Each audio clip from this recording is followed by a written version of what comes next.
हे learners, हमारा आज का टॉपिक है डेप्रीशिएशन। डेप्रीशिएशन को अगर हम इजीली डिफ़ाइन करेंगे तो डेप्रीशिएशन मीन होता है कि आपकी जो फिक्स असेट्स है उसकी वैल्यू कम होती जाती है डे बाय डे। जैसे कि आपने कोई फिक्स असेट्स परचेज़ की। फिक्स असेट्स कौन सी है? जो कि हम लॉन्ग टाइम के लिए यूज़ में लेते हैं। तो फिक्स असेट्स की वैल्यू जब डे बाय डे कम होती जाती है, जैसे आपने देखा है कि कोई भी प्रोडक्ट आपने खरीदा, लाइक फर्नीचर आपने 50,000 में खरीदा, तो नेक्स्ट ईयर वो सेम अमाउंट नहीं रहेगा, उसका अमाउंट गिर जाएगा। तो उसका अमाउंट क्यों गिर गया है, उसका रीज़न क्या है? उसका रीज़न है डेप्रीशिएशन। उस पर डेप्रीशिएशन लगता है, जिसका हिंदी मीनिंग एक्चुअल में क्या होता है? मूल्यह्रास। मतलब कि आपकी फ़िक्स असेट्स पे मूल्यह्रास लग गया है, यानी डेप्रीशिएशन लग गया है, जो कि आपकी फ़िक्स असेट्स की वैल्यू को डिक्रीज़ कर देगा। ये हम इजी लैंग्वेज में डेप्रीशिएशन को समझे हैं। यहाँ पे जो ये लेक्चर है इसके अंदर आपको डेप्रीशिएशन की डेफिनेशन, जो कि एग्जैक्टली लर्न करनी होती है, वो देखेंगे। डेप्रीशिएशन की मीनिंग गिवन है विद फ्लो चार्ट, जिस पे आपको ज़्यादा ध्यान देना है। जब फ्लो चार्ट आपको याद हो जाता है तो उसकी मीनिंग और डेफिनेशन लिखना कोई बड़ा इशू नहीं है। तो आपको फ्लो चार्ट को एक बार अपने माइंड में सेट कर लेना है और उसके बाद में आप इजीली इसको कंप्लीट कर लोगे। नेक्स्ट हम देखेंगे कि फीचर्स, डेप्रीशिएशन के फीचर्स क्या क्या हैं।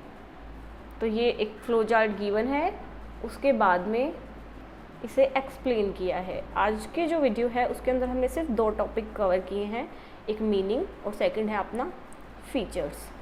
तो अगर हम डेफिनेशन से पहले मीनिंग पढ़ेंगे वो आपके लिए ज़्यादा वैल्यूएबल रहेगा। तो मीनिंग क्या दिया है? Depreciation is fall in value of tangible assets. Tangible assets कौन सी होती है? जो एसेट्स तुम्हें दिख रही है, दिखाई देती है। तो fall in value of tangible assets due to its uses. अगर किसी एसेट्स की वैल्यू डाउन हो रही है तो क्यों हो सकती है? आप उसे यूज़ कर रहे हैं, टू इट्स यूजेस।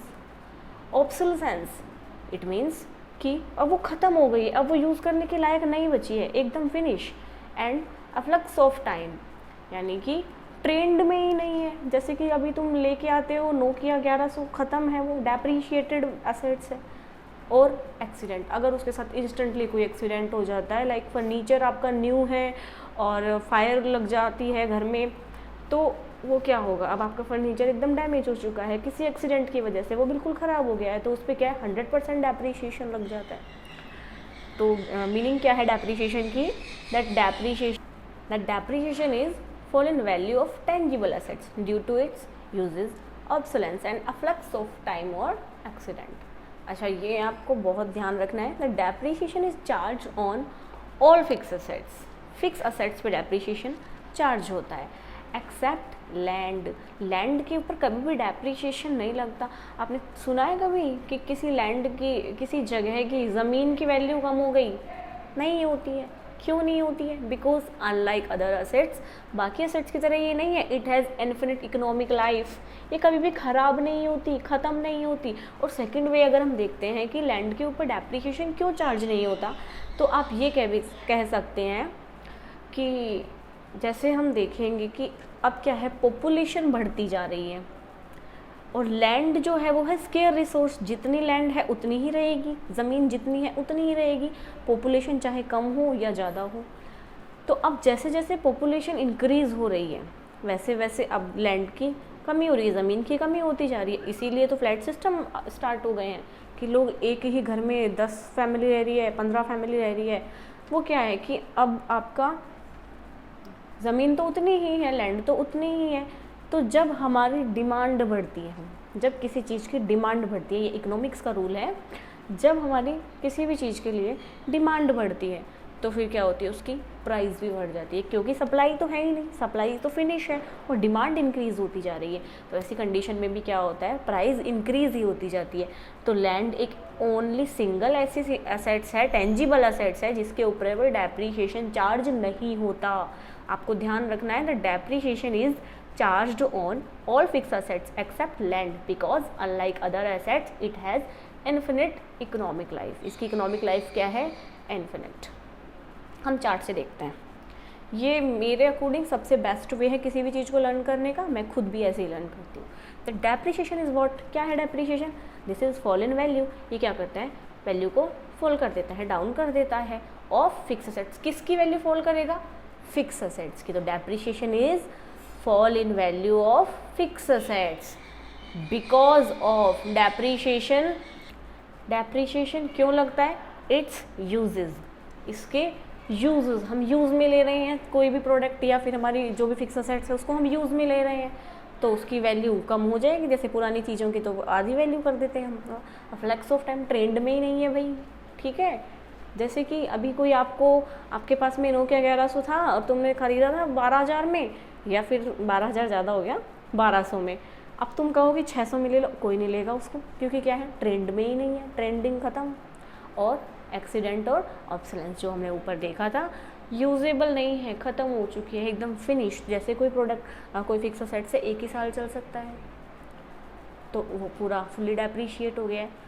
तो यहाँ से आपको पूरी की पूरी मीनिंग और डेफिनेशन पता चल गई है कि डेप्रीशिएशन है क्या चीज़, किस बला का नाम है डेप्रीशिएशन। अब एक बार हम इसकी डेफिनेशन देख लेते हैं। The monetary value of an assets decrease over time. जो भी असेट्स है आपकी, उसकी मॉनेटरी वैल्यू क्या होती है? टाइम टू टाइम डिक्रीज होती जाती है, डाउन होती जाती है ड्यू टू यूज़। क्यों कम हो जाती है? आप उसको यूज़ कर रहे हो, वियर एंड टीयर है, और ऑब्सोलेंस मतलब ख़त्म हो गई है। This decrease is measured as depreciation. वो जो जिस परसेंटेज से उसकी प्राइस कम होती जा रही है ना, वो ही क्या है? डेप्रीशिएशन है। अच्छा, और सिंगल लैंग्वेज में बोलते हैं, depreciation is defined as a reduction in the value of an assets. Depreciation क्या है? एक असेट्स की वैल्यू का रिडक्शन है, दैट अकर्स क्यों होती है? Over time as the assets get older. Assets क्या हो गई है? पुरानी हो गई है, या वियर एंड टीयर है, या फिर उसके यूजेस हमने बहुत ज़्यादा ले लिया है। तो ये इसकी डेफिनेशन है, जो कि आपको एग्जैक्ट लर्न करनी पड़ेगी। इसके अंदर आप कोई भी चेंजेस अपनी साइड से नहीं दे सकते हैं। और ये हमने मीनिंग लिखा था डेप्रीशिएशन का, जो कि ईजिली अंडरस्टेबल हो, ईजिली लर्न हो जाए। तो ईजिली लर्न कैसे होगा? ये एक एरो है, इसको लर्न कर लो एंड फिनिश। वापस से देखते हैं। Depreciation is fall in value of fixed assets because of its uses, a flex of time, obsolescence और accident। finish। जितना बड़ा नाम है उतनी कोई प्रॉब्लम नहीं है। सेकेंड है फिर फीचर्स। डेप्रीशिएशन के फीचर्स क्या हैं? ये चार्ट याद कर लो और फिर उसको आप खुद ही एक्सप्लेन कर पाओगे। देखो फीचर्स क्या है। Charge on book value. अब ये बुक वैल्यू क्या है, ये हम आगे डिफाइन कर रहे हैं। Charge on fix assets. अच्छा, ये फिक्स असेट्स पे ही चार्ज होती है, करंट असेट्स पे चार्ज नहीं होता है डेप्रीशिएशन। ये क्या है? एक नॉन कैश एक्सपेंसेस है तो देखो एक्सपेंसेस, लेकिन क्या है? Non cash. इसमें आपके पैसे थोड़ी लग रहे हैं, जेब से थोड़ी आपने पैसे निकाल के दिए कि ये डेप्रीशिएशन के पैसे हैं। नहीं, मशीन की वैल्यू कम होती जा रही है डे बाई डे, तो वो क्या हो गया? Non cash expenses. इन सब को हम आगे एक्सप्लेन कर रहे हैं। इन सब को हम एक्सप्लेन करेंगे। एक बार इसका ऑल ओवर देख लेते हैं। सेकेंड है reduce the value of assets. अच्छा, डेप्रीशिएशन अगर एसेट्स पे लग रहा है, डेप्रीशिएशन जो कि एक एक्सपेंसेस है, जो कि वैल्यू फॉल कर रहा है असेट्स की, तो ये कह रहा है reduce the value of assets. Assets की वैल्यू को क्या कर रहा है? रिड्यूस कर रहा है, कम कर रहा है। Debit to profit and loss account. And next क्या है कि ये कहाँ पे आप इसको पोस्ट करोगे? प्रॉफिट एंड लॉस साइड के, प्रॉफिट एंड लॉस अकाउंट के डेबिट साइड में। डेबिट में क्यों कर रहे हैं भाई? ऑल एक्सपेंसेस क्या है? डेबिट है। और डेप्रीशिएशन भी क्या है? एक इनडायरेक्ट एक्सपेंसेस ही तो है, और सारे इनडायरेक्ट एक्सपेंसेस कहाँ जाते हैं? प्रॉफिट एंड लॉस के डेबिट साइड में। फिर है two effect in final account. अच्छा, जब आप फाइनल अकाउंट पढ़ोगे, adjustment with adjustment, financial statement जब आप पढ़ोगे, तो आप देखोगे कि डेप्रीशिएशन अपने आप में एक एडजस्टमेंट बन के आता है। उस टाइम पे क्या होगा? डेप्रीशिएशन दो इफेक्ट देगा। फर्स्ट तो तुम्हारा एक्सपेंसेस हो गया है, और एक्सपेंसेस गया है डेबिट के P&L के डेबिट में। और सेकंड इफेक्ट क्या होगा कि जैसे मशीन पर डेप्रीशिएशन लगा तो मशीन की वैल्यू कम हो गई है, तो सेकंड इफेक्ट होगा कि बैलेंस शीट के किस साइड में मशीन होती है? असेट साइड में, तो वहाँ से मशीन की वैल्यू कम हो जाएगी, तो डेप्रीशिएशन वहाँ से लेस हो जाएगा। इन सब को आगे डिफाइन किया है, देख लेते हैं। फर्स्ट है आपका feature charge on book value. Depreciation की जो हमने परसेंटेज फिक्स की है, या जो भी हमने मेथड अप्लाई किया है, इसके बहुत मेथड होते हैं। एक बहुत ब्रॉड चैप्टर है ये, हम पढ़ते जा रहे हैं इसको day by day. 6 to 7 lectures में आई थॉट कंप्लीट हो जाएगा।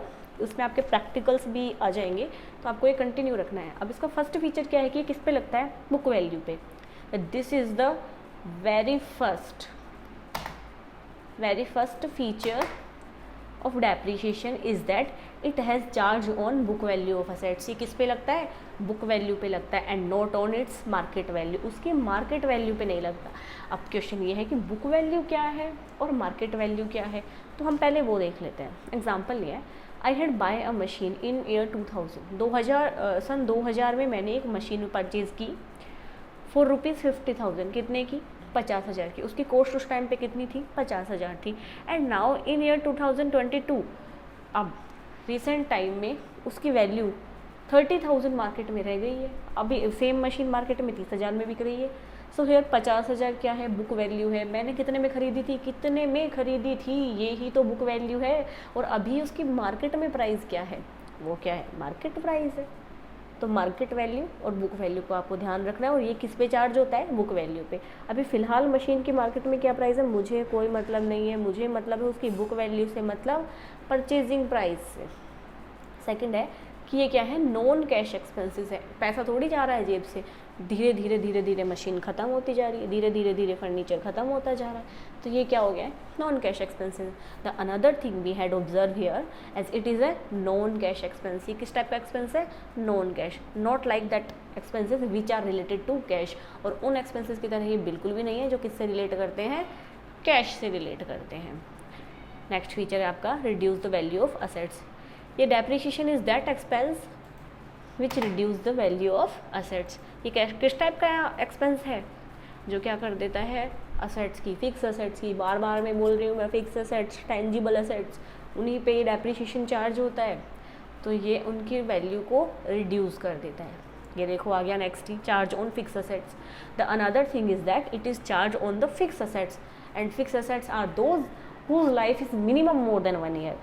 भाई कोई आपने एसेट्स खरीदी तो उसकी लाइफ कम से कम 1 साल से ज़्यादा तो होगी। अगर 1 साल से कम है तो वो तो करंट एसेट्स हो गई है, और करंट एसेट्स पे डेप्रिसिएशन कभी भी चार्ज नहीं होता है।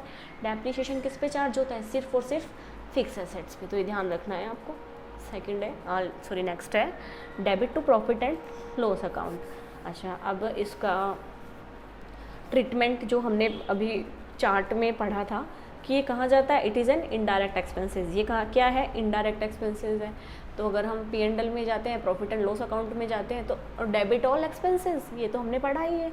तो P&L अकाउंट के डेबिट में ये पोस्ट हो जाएगा। और फाइनल अकाउंट में इसके क्या होते हैं? Double effect. डबल इफेक्ट कौन से? पहला effect profit and loss side के डेबिट साइड में, फर्स्ट पहला इफेक्ट है। Second is reduction in the related assets at asset side of balance sheet. Balance sheet के असेट साइड में जो भी एसेट्स है जिसके ऊपर आपने डेप्रिसिएशन चार्ज किया है, उसके रिडक्शन कर देंगे, उसमें लेस कर देंगे। लाइक आपने लिखा मशीनरी, तो मशीनरी 50,000 की है, लेस करोगे, लेस डेप्रिसिएशन 5,000 और बाहर लिख दोगे आप 45,000। तो इस टाइप से डेप्रिसिएशन के डबल इफेक्ट है। आज की जो वीडियो थी इसमें हमने सिर्फ 2 टॉपिक कंप्लीट किए हैं। फर्स्ट है अपना मीनिंग या डेफिनेशन आप कह सकते हो डेप्रिसिएशन की, और सेकंड है फीचर ऑफ डेप्रिसिएशन। ये ऐसा चैप्टर है जब भी फाइनेंशियल अकाउंटिंग पढ़ोगे तभी आएगा, तो बहुत इंपॉर्टेंट चैप्टर है। और बाय चार्ट ही आपको ये मेमोराइज रहेगा, याद रहेगा। अदरवाइज़ तो आप अगर रेक्टिफिकेशन स्टार्ट करोगे बिल्कुल याद नहीं रहेगा। तो आपको ये चार्ट्स को बिल्कुल नोट डाउन कर लेना है। अगर आपको लगता है कि मुझे इसकी PDF प्रोवाइड करनी चाहिए तो प्लीज़ आप मुझे कमेंट सेशन में बताएं। और अगर आपको ये अच्छा लगा चैनल तो इसको सब्सक्राइब करें, लाइक करें और अपने फ्रेंड्स के साथ में शेयर करें। Thank you.